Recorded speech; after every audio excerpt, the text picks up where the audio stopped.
I've worked a lot with change. I work with change with organizations, with groups, and individuals. Been involved in the world of technology for a long time, and one of the things that I've noticed as I work, especially with individuals that are facing some level of change, is they find themselves sort of unsure about what the possibilities look like, what the next steps might be.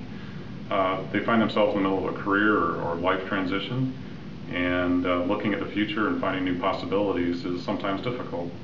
So the process of looking at where you are and understanding where you want to go, whether it's for an organization as large as a multinational corporation or one individual at a time, there's some similarities there. Focus specifically in the world of technology. You know, we've been in this state of transition really for about the past 10 or 12 years. There was a time in the world of IT where we were able to do whatever we wanted to do and ask for money the way we wanted to ask for money, and we kind of had this perfect storm where Y2K came to a conclusion.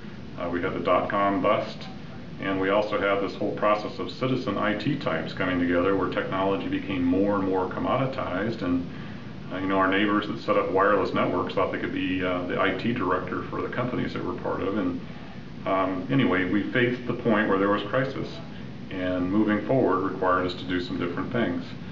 So the process of putting together the innovative change model that I have in the new book that I put together called Jump, it's all about looking at things in a new and refreshing sort of way. So anyway, there's kind of a four-step approach when you look at life transition or career transition.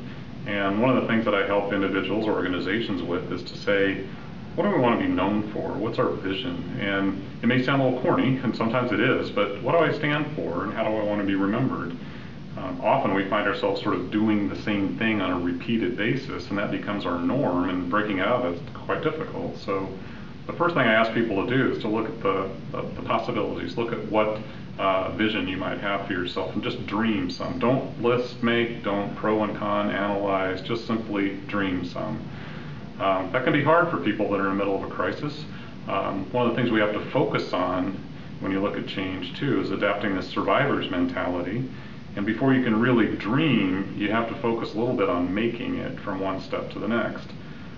In the process of change, sometimes the change is involuntary. People force it upon you.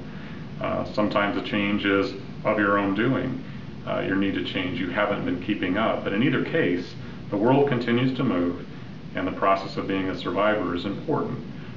In fact, the first aspect of being a survivor is adapting to your new situation as rapidly as you can. Not hoping that just over the next hill or around the next corner, all the solutions will come forward to you, that things will be exactly as they used to be. If we go back to the mid-1990s and the heyday of IT, it's never going to be like that again. The sooner we come to grips with that, the better. So let's dream a little bit about what's next. Following the dreaming stage, what I ask people to do is kind of take an inventory. Look at everything that you do, everything that you know, all the classes you've taken, all the skills that you have. Combine the dreams with the skills, with the background that you have already, and what happens in that interesting intersection in some of the Venn diagram stuff is that synergy pops forward. Ideas that you forgot about start to become real, and new possibilities take shape. It's very empowering. And then the next thing to do in those places where there's intersection between your dreams and what you have skill in, there's the opportunity to start looking at what it's like to spend a day in the life of someone who has that position or provides that type of service or does that kind of thing. Go interview them, learn from them, understand how much they get paid, understand how they get advancement in their careers, what the lifestyle is like, and then still if you find something that you're interested in, it's that point in time then you have the opportunity to get very focused, very laser-like on pursuing those new opportunities. What I find instead, most often, is that people simply ignore the first three stages and jump right into that fourth one. And they put out resumes and sign up on Monster or Career Builder, and they keep getting the same thing over and over again. There's no jobs, there's nothing for me in what I've already been doing.